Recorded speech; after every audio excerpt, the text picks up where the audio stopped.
I want you to imagine this for a moment. The strongest military alliance in modern history, built on trust, built on borders, built on the idea that allies don't threaten allies. And now imagine one sentence shaking that foundation. I'm not going to give up options. That's not coming from an adversary. That's coming from the President of the United States talking about Greenland, a Danish territory inside NATO. This isn't about ice. It isn't about real estate. It isn't even really about Greenland. It's about what happens when power speaks louder than alliances. In Washington, something unusual is happening. Republicans are moving, not to fight a president, but to contain a risk. Bills, emergency meetings, flights to Copenhagen, quiet diplomacy. Because once an ally starts wondering whether Article 5 still means what it used to mean, the damage is already done. If this kind of analysis helps you see the system behind the headlines, stay with me. Because to understand why this moment matters, we have to slow down and define the real problem at the center of it. So let's define the problem clearly. On the surface, this looks like a diplomatic dispute over Greenland. But underneath, it's a stress test of the entire NATO system. Denmark has drawn a hard line. No sale, no transfer, no violation of territorial integrity, and no deal that ignores the wishes of the Greenlandic population. The United States, meanwhile, is sending mixed signals. Senior officials sit down.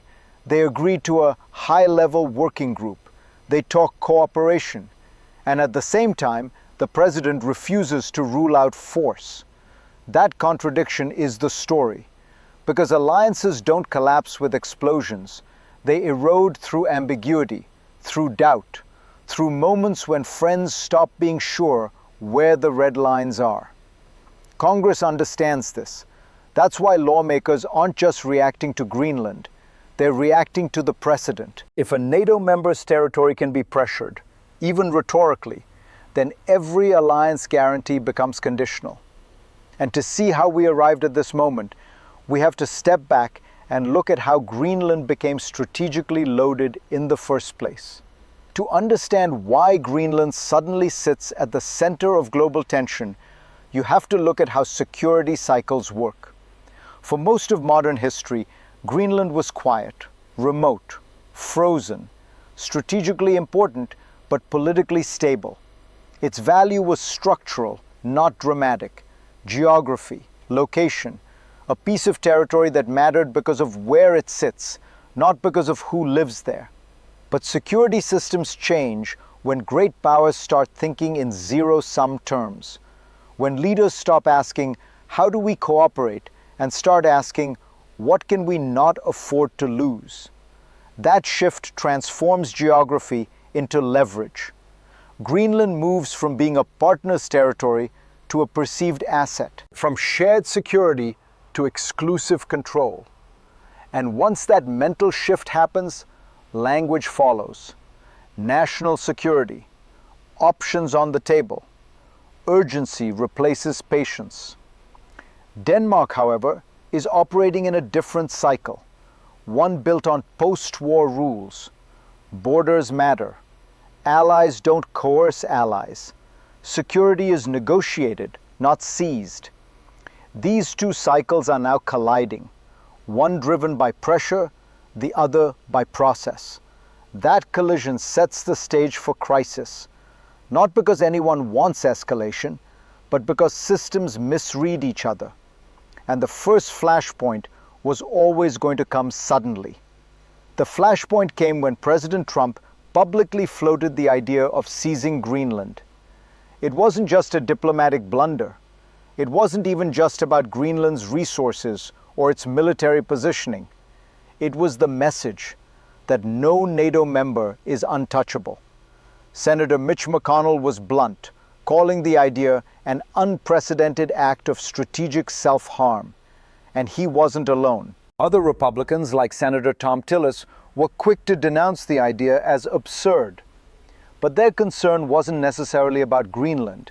it was about the ripple effect of threatening an ally.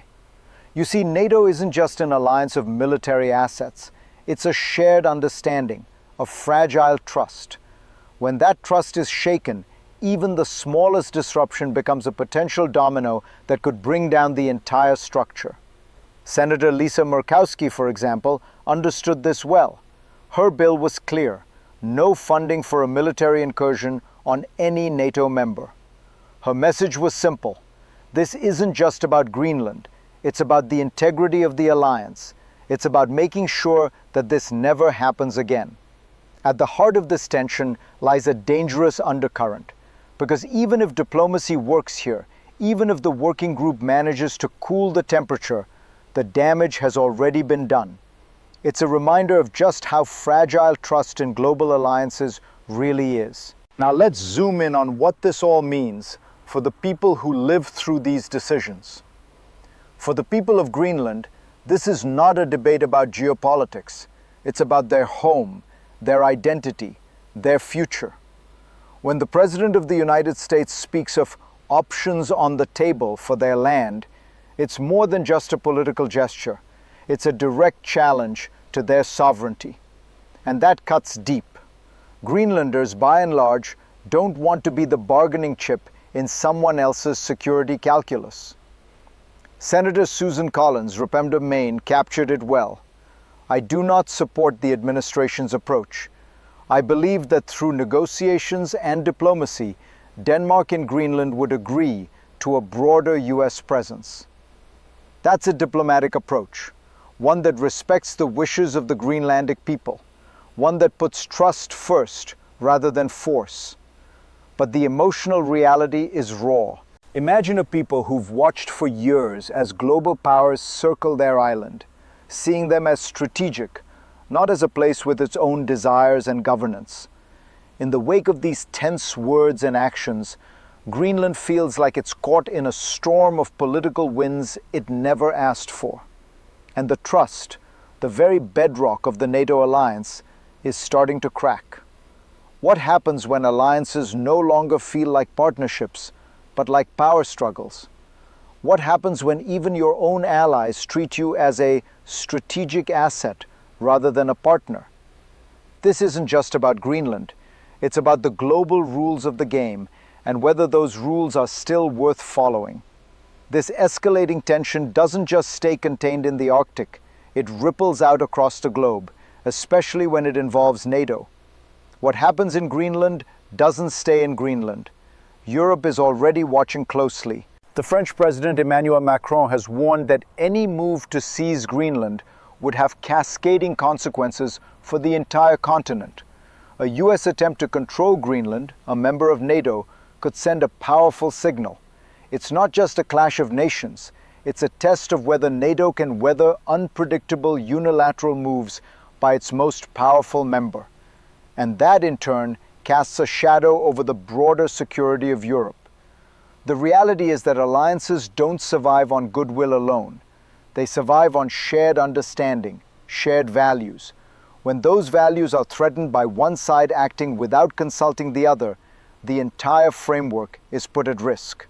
What could the cascading consequences be? A breakdown of trust, more fissures in European unity, a world where security is defined by national interest rather than shared values. That's why Denmark and Greenland are so resolute in their stance.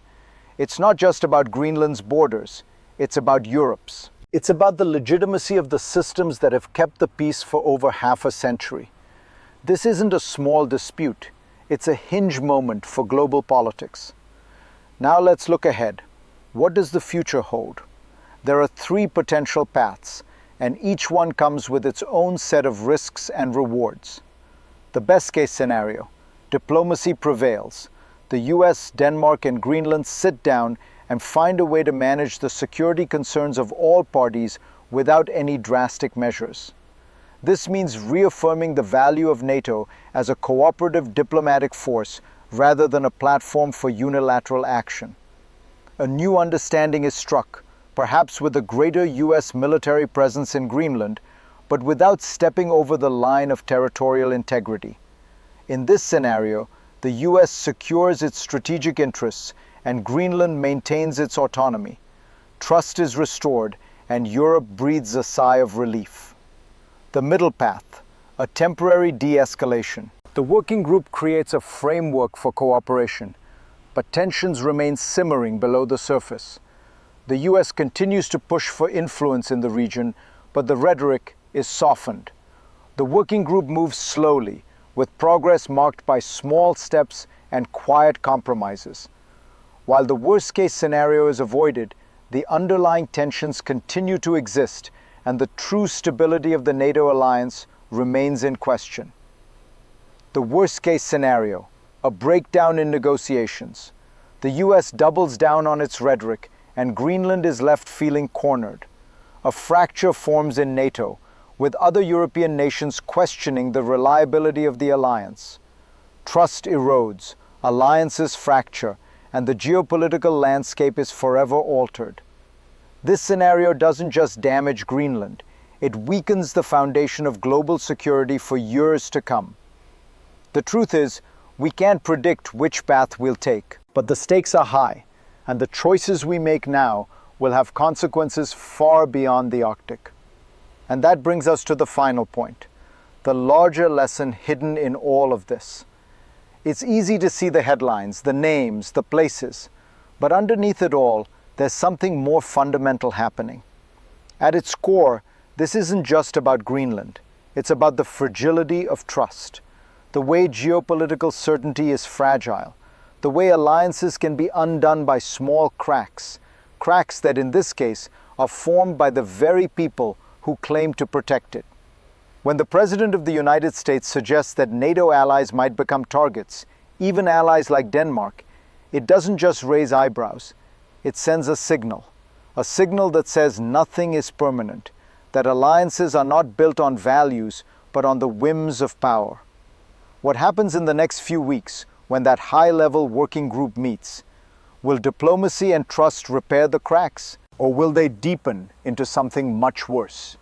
This is the moment when we must ask ourselves, what kind of world do we want to live in? One built on cooperation, shared values, and trust, or one where any nation can be pressed into submission for the sake of power? The answer to that question will determine the future of not just Greenland, but the future of alliances, security, and global stability. And that's the kind of question that demands our attention, now more than ever. Because this moment is not just about a piece of land. It's about whether we still believe in the values that made the world order work in the first place. Thank you for joining me in this analysis. Stay informed, stay vigilant, and as always, stay tuned.